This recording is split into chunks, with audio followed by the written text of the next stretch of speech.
লাখো শহীদের রক্তে কেনা দেশটা কারো বাপের না। ভারত আমার জাতীয় শত্রু, এটা বোঝার মধ্য দিয়ে হচ্ছে বাংলাদেশের সিটিজেনশিপ। কে আপনাকে মারে এবং কেন মারে, কেন ফেলানিকে মাইরা আবার লাশ ঝুলায় রাখতে হয়। ছাগলের জন্য নেগোসিয়েট করছে দেখছেন আপনারা, বিএসএফ বিজিবি বসে ছাগল নেগোসিয়েট করে নিয়ে আসছে হোয়াইট পতাকা মিটিং করে, দেখছেন আপনাদের চোখে। তাহলে লাশ নেগোসিয়েট করে আনা যায় না কেন? তাহলে আপনার দাম বেশি না ছাগলের দাম বেশি? কারণ আপনারা নাগরিক না। নুসরাত ফাতে আলী খানের মতো নুরা ফাতির নাচ দেখায়া, শাহরুখের গান গাওয়ায়া, মমতাজ রে লালায়া দিয়া, কুদ্দুস বায়াতির চুল দিয়া ডাইকা ডাইকা ভোটে আনতে হয়। ইলেকশন কি আনন্দ ঘন পরিবেশে হয়? নির্বাচন কি একটা আনন্দ? নির্বাচন কি কনসার্ট? মহসিন হলের মাঠে, টিএসসির মাঠে কনসার্ট কেন হয় এখানে? কারণ আপনারা নাগরিক না। আপনারা থাকেন আর কি ওই বাঘ সিংহ কুমিরের মতো এই দেশে থাকেন আর কি। আল্লাহর রাস্তায় জন্মাইছেন, খায়া থাইকা খায়া বিয়া শাদী কইরা বাচ্চা পয়দা কইরা কবরে চলে যাইতেছে। বাংলাদেশের সংসদগুলোতে যখন এই সকল চোর বাটপাররা একসাথে বসে দেখবেন, যখন রাজুকের প্লট ফ্ল্যাট বরাদ্দর বিল আসে, দেখবেন এই বাটপাররা কেউ প্রতিবাদ করে না। একদম 300 350 ভোট এক বিলে। সকল বাটপারদের সামনে যখন বিল আসে যে ট্যাক্স ফ্রি 8 লাখ 10 লাখ অথবা মানে 20 লাখ টাকা ট্যাক্স ফ্রি করে দেবে আপনাকে, আপনি 1 কোটি 2 কোটি 5 কোটি টাকার দামের গাড়ি আনতে পারবেন, তখন দেখবেন সব পেঙ্গুইনরা একমত হয়ে যায়, কোনো দ্বিমত নাই পেঙ্গুইনদের মধ্যে। অতএব দেখবেন যে লুটপাটের বংশবদীয় রাজনীতি। তারপর দেখবেন থোক বরাদ্দ, সকল দলের কথা বলছি কিন্তু থোক বরাদ্দ আছে। এমপিদেরকে 5 কোটি 10 কোটি 20 কোটি 25 কোটি টাকা থোক দিয়ে দেয় বছরে হিসাব ছাড়া। থোক বরাদ্দও দেখবেন কোনো ইখতিলাফ নাই। এত মিল মহব্বত, মানে চোর বাটপাটদের ভিতরে যে কি পরিমাণ মিল মহব্বত থাকতে পারে এই বিলগুলো না দেখলে বুঝবেন না। এটা কেন? কারণ এটাকে তারা রিপাবলিক করতে চায় না, এটাকে তারা বংশীয় রাজনীতি করতে চাইছে। থার্ড সংকট হচ্ছে এই রাষ্ট্রের, আমরা কেউ নাগরিক না, আমরা এখানে থাকি। বাসিন্দা আর নাগরিক হওয়ার পার্থক্য আছে। লড়াইয়ের মধ্য দিয়ে নাগরিক হইতে হয়, রক্তের উপর দিয়ে নাগরিক হইতে হয়। বাসিন্দা পশু পাখিও বাসিন্দা। সুন্দরবনের একটা অংশ ভারতেও কিন্তু আছে। সুন্দরবনের বাঘ ভাল্লুক যখন বাংলাদেশ অংশ থেকে ভারতের অংশ যায়, তখন কি বিএসএফ ওকে আটকায়? ওর কি পাসপোর্ট দেখাইতে হয়? সুন্দরবনের পানি দিয়ে কুমিরটা যখন একই ঘোলা জল দিয়ে ভারত থেকে বাংলাদেশ অংশে ঢুকে হরিণ শিকার করতে আসে, ওর কি পাসপোর্ট লাগে? ওর পরিচয় লাগে? এনআইডি লাগে? লাগে না কেন? মানুষের কেন লাগে? বিএসএফ কেন আমাকে মারে? আমার লাশ কেন ঝুলায় রাখে? আমার ফেলানিকে কেন ঝুলায় রাখে? এই পার্থক্যটা বোঝার মধ্য দিয়ে হচ্ছে আপনি বাসিন্দা না নাগরিক এটা বুঝতে হবে, যে আপনাদেরকে মানুষ দি আদার অপর আপনাকে কিভাবে ট্রিট করে। তো বাংলাদেশে কোনো নাগরিক নাই। বাংলাদেশে আমি শুধু দেখি বাসিন্দা। আমরা 20 কোটি মানুষ আছি এখানে, আমরা খাই দাই পশু পাখির মতো জীবনযাপন করি, আমরা নড়াচড়া করি না। আমার তাতে কি দেখবেন একটা লেইসেস ফেয়ার অ্যাটিটিউড আছে বাংলাদেশের তরুণদের। আনটিল জুন জুলাই আগের কথা বলছি। লেইসেস ফেয়ার অ্যাটিটিউডটা কি দেখবেন? ওইখানে এস আলমের 8টা ব্যাংক দখল করে ফেলছে, তো আমার কি, আমার অ্যাকাউন্টে দেখি, আমি চেক করে দেখলাম না আমার টাকা আছে। মানে এইরকম একটা মূর্খ জনপদে আমরা বাস করতেছি যে এস আলম এখান থেকে 8টা ব্যাংক থেকে 20-30 বিলিয়ন ডলার লুট করে নিয়ে গেছে। এই কাস্টমাররা অ্যাকাউন্টে গিয়ে দেখে আমার 3,10,000 টাকা ছিল, আছে তো টাকা। এস আলম টাকা চুরি করলো কেমনে? কথা ঠিক না? কারো ব্যক্তিগতভাবে কেউ বলছে যে আমার টাকা অ্যাকাউন্টে নাই ভাই, টাকা চুরি হয়ে গেছে? এই পার্থক্যটা এই দেশের মানুষ বুঝে না যে এস আলম টাকাটা নিল কোত্থেকে, এবং তর্ক করে। বহু বলদ দেখছি আমি যারা এসে আমার সাথে তর্ক করছে, বলে ভাই আমাদের কারো টাকা তো চুরি হয়নি, টাকা তো আছে, এস আলম টাকা নিল কোত্থেকে?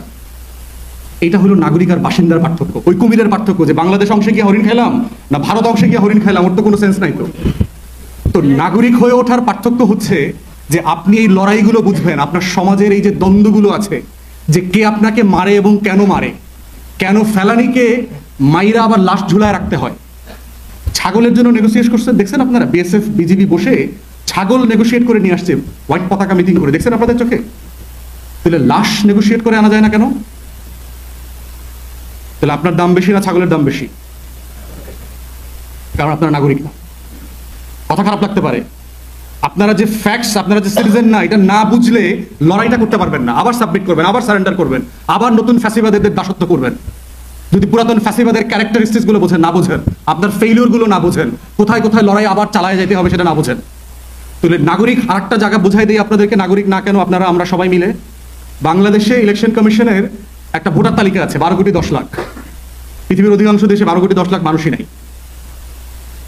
এখন আমি নির্বাচিত অনেক জনপ্রতিনিধিকে জিজ্ঞেস করেছি যে আপনারা শুধুমাত্র একটা লিফলেট করে দেবেন, যে আপনি নির্বাচন করছেন, বাজারে মাইকিং করে দেবেন অথবা লিফলেট ছাটায় দেবেন এক জায়গাতে, কোনো টাকা পয়সা খরচ করবেন না, এবং ওখানে বলা থাকবে যে আপনি নির্বাচিত হলে কি করবেন। নিজ দায়িত্বে, নিজ খরচে, নিজের অটো ভাড়া দিয়ে শীতের সকালে আধা লুঙ্গি পরিয়া ভোট দিতে আসবেন এমন জনগোষ্ঠী কতজন? কোনো নির্বাচিত জনপ্রতিনিধি আমাকে বলেন নাই 5 থেকে 10% ভোট হবে। তাহলে আপনার দেশে আনন্দ ঘন পরিবেশে 87% ভোট পড়ে কিভাবে? 73% ভোট, 77% ভোট, 69% ভোট, উহারা কাহারা? আপনার দেশে কুদ্দুস বয়াতিকে দিয়া, মমতাজকে দিয়ে গানের কনসার্ট করাইতে হয় না নির্বাচনের সময়? কেন? ফুসপানি খাওয়াইতে হয় কেন? পান, বিড়ি, সিগারেট খাওয়াইতে হয় কেন? বিরিয়ানি খাওয়াইতে হয় কেন? অটো পাঠাইতে হয় কেন? অটোতে আনতে হয় কেন? অটোতে নিতে হয় কেন? নাগরিক হলে তো আপনাকে নিতে না পাওয়ার কথা না তো। যদি কেউ নাগরিক হয়, তাকে সে আরেকজনের টাকায় পাঠানো অটোতে এসে ভোট দেবে, এটা কি তার জন্য সম্মানজনক? লজ্জাজনক না? বিড়ি খায়া, মানে পান খায়া ভোট দেওয়া কি ধরনের, কোন লেভেলের একটা প্রি মডেল লেভেলে আমরা জনপদে বাস করছি? কেভ এজ পড়ছেন না আপনারা ছাত্ররা? গুহা যুগে পড়ছেন না যে আপনাদের ব্রেইন ফাংশন করতো না, এরকম ছিল? তাহলে যেই জনপদের অধিকাংশ জনগোষ্ঠীকে নুসরাত ফাতে আলী খানের মতো, নুরা ফাতির নাচ দেখায়া, শাহরুখের গান গাওয়ায়া, মমতাজরে লালায়া দিয়া, কুদ্দুস বয়াতির চুল দিয়া ডাইকা ডাইকা ভোটে আনতে হয়, ইলেকশন কি আনন্দ ঘন পরিবেশে হয়? নির্বাচন কি একটা আনন্দ? নির্বাচন কি কনসার্ট? মহসিন হলের মাঠে, টিএসসির মাঠে concert? Election, politics, state, democracy, vote, এগুলো তো কনসার্ট না, সিরিয়াস বিজনেস। আমরা যারা লম্বা সময় ইউরোপে ছিলাম, আমি কোনোদিন পড়ি নাই যে আনন্দ ঘন পরিবেশে লন্ডন নির্বাচন হয়েছে, আনন্দ ঘন পরিবেশে আমেরিকাতে প্রেসিডেন্ট নির্বাচন হয়ে গেল। পড়ছেন কোথাও গিয়ে? দেখেন তো ইংলিশ পত্রিকাগুলো তো পড়েন তো, যে ফেস্টিভ মুডে ইলেকশন হয়েছে। কোথাও হয় নাই, because election is serious business. কেন হয় এখানে? কারণ আপনারা নাগরিক না, আপনারা থাকেন আর কি ওই বাঘ, সিংহ, কুমিরের মতো এই দেশে থাকেন আর কি। আল্লাহর রাস্তায় জন্মাইছেন, খায়া থাইকা খায়া বিয়া শাদী কইরা বাচ্চা পয়দা কইরা কবরে চলে যাইতেছেন। নাগরিক হইল যে ফ্যাক্টস মেক করে। ক্লাইভ লয়েড মারা গেল না, জর্জ ফ্লয়েড মারা গেল না কয়েক বছর আগে, দেখেছেন না আমেরিকাতে? পুলিশ হাঁটু দিয়ে পিষে যে একটা কালো মানুষকে, কৃষ্ণাঙ্গ মানুষকে মেরে ফেললো। সারা ইউরোপ আমেরিকা জুড়ে বিদ্রোহ হয়েছে না? কেন বিদ্রোহ কারা করছে? কালো মানুষরা করছে? মিছিল করছে কারা? প্যালেস্টাইন ইস্যুতে সারা আমেরিকান ইউনিভার্সিটিগুলোতে শাটডাউন হয়ে গেল, মিছিল করছে কারা? মুসলমানরা, আরবরা। কারা করছে? কেন করছে তারা?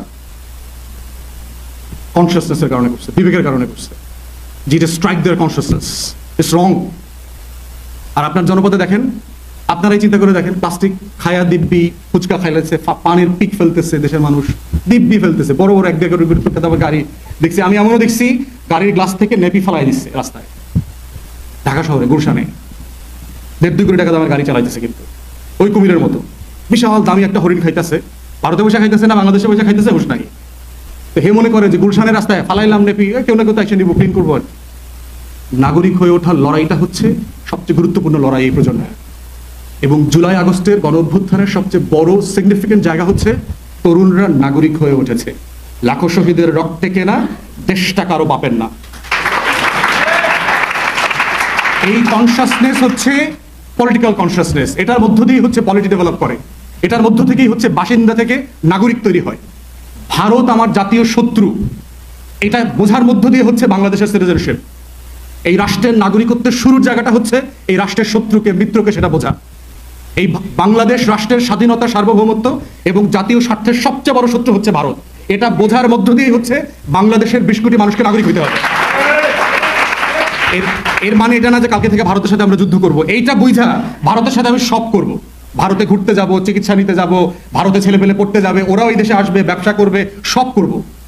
কিন্তু এটা বুঝা করতে হবে যে ভারত আমার জাতীয় শত্রু। এটার নাম হচ্ছে নাগরিকত্ব হওয়া, নাগরিক হওয়া বাংলাদেশে। এই কনসাসনেস গুলো যদি একটা সমাজে পলিটি আকারে ডেভেলপ না করে, কালেকটিভ সেন্সের ভিতরে ডেভেলপ না করে, তাহলে বারবার এই ফ্যাসিবাদ হিটলার হয়ে ফিরে আসবে, আওয়ামী লীগ হয়ে ফিরে আসবে, শেখ মুজিব হয়ে ফিরে আসবে, হাসিনা হয়ে ফিরে আসবে, বিভিন্ন নামে বেনামে ফিরে আসবে এবং আসতেই থাকবে সে। কারণ সে বাইরে থেকে আসতেছে না, এই সমাজে তার জন্ম হচ্ছে, ভাইরাস রয়ে গেছে, কোভিডের মতো বারবার সে ফিরে আসবে। তো আজকের এই লড়াইয়ের গোড়ার জায়গাটা হলে বুঝতে হবে নাগরিক হয়ে ওঠার লড়াই, দেশের রাষ্ট্রের শত্রু মিত্র বোঝার লড়াই। এই লড়াইটা হচ্ছে অপরকে বোঝার লড়াই, অপরের সাপেক্ষে নিজের অস্তিত্বের লড়াই, ইতিহাসের সাথে আমার কানেকশন থাকবার লড়াই। এই লড়াইটা যদি আপনি করতে পারেন নিজের সাথে কনসিয়াসনেস, অনলি দেন বাংলাদেশ রাষ্ট্রটা স্বাধীন হবে। বাংলাদেশ রাষ্ট্রটাকে এইখানে স্বাধীন থাকতে হবে। মাথায় যদি রাষ্ট্র স্বাধীন না থাকে, সীমান্তে রাষ্ট্র স্বাধীন থাকবে না, এটা মনে রাখবেন। সবাইকে ধন্যবাদ।